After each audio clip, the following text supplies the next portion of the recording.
Panibagong araw, panibagong misyon. Ngayon nga ay pumunta kami sa pet shop para bumili ng cat food at dog food.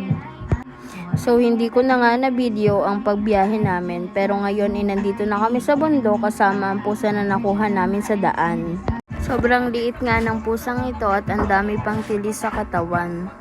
Dahil nga tag-ulan na at malamig na ay grabe ang yakap sa akin ng pusang ito dahil nilalamig siya. Ito nga pala ang dalawa kong kasama na may dala ng cat food at dog food. Ito naman ang pusa na kasama naming pagtaas dahil muntik nang masagasaan sa daan. Napakaliit at napaka-inosente pero tinapon lamang ng kanyang amo na walang kwenta. Sobrang nakakaawa talaga ang mga pusa. Hindi nila alam kung paano mabubuhay. Dahil nakapagpahinga na rin kami kahit papano ay maglalakad na ulit kami pataas ng bundok. Ito nga pala yung bundok na pinupuntahan namin sa tuwing magdadala kami ng cat food at dog food. Dahil nga ako ay may hika, nagpahinga muna ako. Ito lamang nga pala yung dala kong pasalubong para sa mga bata na nag-aalaga ng mga aso at pusa. Medyo pagod na nga rin ako dahil puro pataas ang lupa. Medyo hirap na rin ako maglakad dahil meron akong dalang pusang maliit na medyo nangangarmot kapag siya ay nagagalit.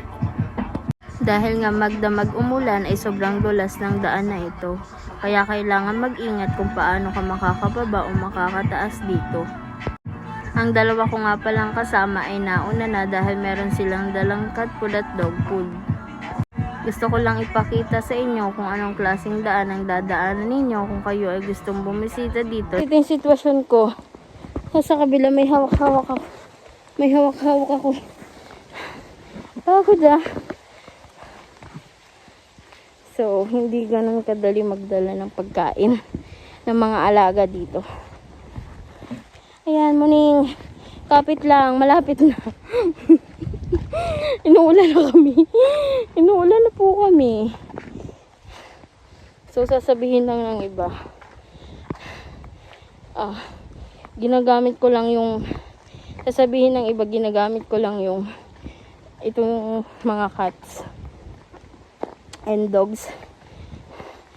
How? Paano mo ba nasabi eh? Halos araw-araw na nga kami maakyat dito sa bundok.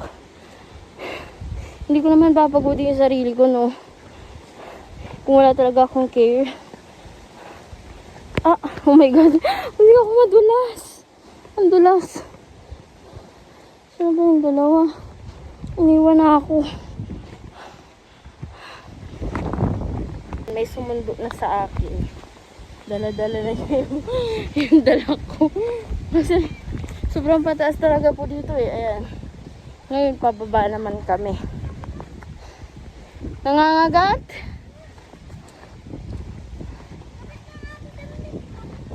Kinamap. Rek, yung pusa ako ni mo na, dali.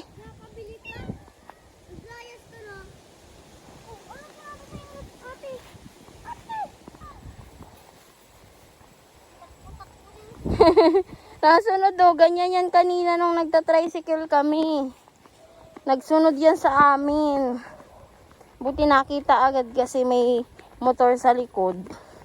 Muntik siyang mabanggaan. Ming, dito ka nakarga na sa akin. Muning. Ano ko ba ito maaabutan? Sobrang dulas kasi. Parito na, Ming. Ay, oh. Tigil ka muna, TJ. Tigil muna at kukunin ko yung pusa. Baka kagatin ng mga aso. Wawa. Ay, dulas. Muning, wawa man, Muning. Kawawa man si Muning. Sobrang dulas ang daan dito. Ay, hindi na. Wawa man ito.